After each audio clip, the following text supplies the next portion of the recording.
Hi hello friends, யார் வருவான்னு தெரியுது நம்ம கூட விளையாடுறது.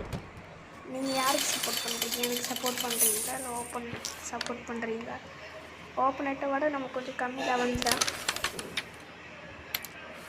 ஓகே ஃப்ரெண்ட்ஸ், நம்ம ஸ்டார்டிங்லேயே அவன் அடிச்சு கொடுத்துட்டேன். இருந்தாலும் நம்மளுக்கு கொஞ்சம் மிஸ் ஆகுது. ஆமாம் ஃப்ரெண்ட்ஸ், என்ன பண்ணுறது, ஃபஸ்ட்டு கொஞ்சம் தோக்குற மாதிரி தான் இருக்கும். கடைசி வரைக்கும் சான்ஸ் இருக்குல்ல, பார்க்கலாம் ஃப்ரெண்ட்ஸ். நம்மளும் அடிக்க ட்ரை பண்ணுறோம், அடிச்சிருவோம். என்ன ஃப்ரெண்ட்ஸ் இப்படி ஆயிடுச்சு. சரி, அவன் கரெக்டாக அடிக்கிறான் பார்த்து. அவன் ஃபவுல் மேலே ஃபவுல் போட்டுருக்கான் ஃப்ரெண்ட்ஸ்.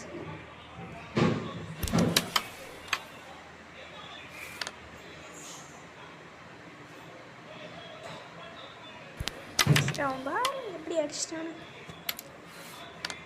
ஒரு ஃபவுல் போட்டாலும் இப்படி அடிச்சுட்டு திரும்ப ஃபவுல் போட்டிருக்கோம். நம்ம ஜெயிச்ச மாதிரி தான்.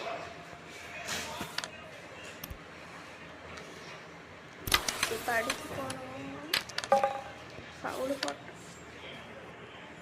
என்ன ஃப்ரெண்ட்ஸ் இப்படி ஆயிடுச்சு. சரி ஃப்ரெண்ட்ஸ், இப்போ அதை அடித்து பார்க்கலாம். அடிக்க முடியும் நம்புறேன். என்னால் முடியல ஃப்ரெண்ட்ஸ். நீங்கள் லைக்கும் சப்ஸ்கிரைபும் போட்டால் மட்டும்தான் நம்மளால் ஜெயிக்க முடியும். இந்த லைக் சப்ஸ்கிரைப் இப்படி தட்டி விட்டு பாருங்க.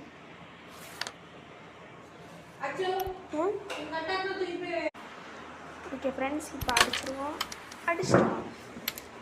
நீங்கள் பாருங்கள் ஃப்ரெண்ட்ஸ், அவனுக்கு இருக்குது. இப்போ அடிச்சிடுவோம் ஃப்ரெண்ட்ஸ். இதே அடிச்சிட்டோம். இதுதான் ஃப்ரெண்ட்ஸ் கொஞ்சம் கஷ்டம். இதே அடிச்சிடுவோம்னு நினைக்கிறேன்.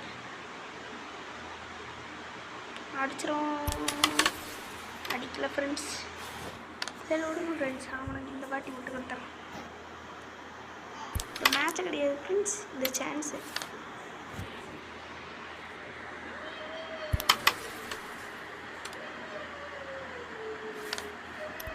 ஓகே ஃப்ரெண்ட்ஸ், இப்போ பாருங்கள் ஃப்ரெண்ட்ஸ், நம்ம எப்படி அடிக்க போகிறோம். கொஞ்சம் சிம்பிளாக தான் இருக்குது ஃப்ரெண்ட்ஸ், அதான் அடிச்சிட்டோம். ஓகே ஃப்ரெண்ட்ஸ், அப்படி அடிச்சிடலாம் ஃப்ரெண்ட்ஸ். நீ ஒரு சான்ஸும் கூட கொடுக்க வேண்டாம். ஓகே ஃப்ரெண்ட்ஸ், எப்படி ஜெயிக்க போகிறோம் ஃப்ரெண்ட்ஸ். நம்ம வெறும் 4வது லெவல் தான் ஃப்ரெண்ட்ஸ், அவன் 5வது லெவல். நம்ம தான் ஜெயிச்சிருக்கோம். Okay friends. मेरे बेटे की शादी है और वे खुशियां सबके साथ बांटना चाहता हूं, इसलिए मैंने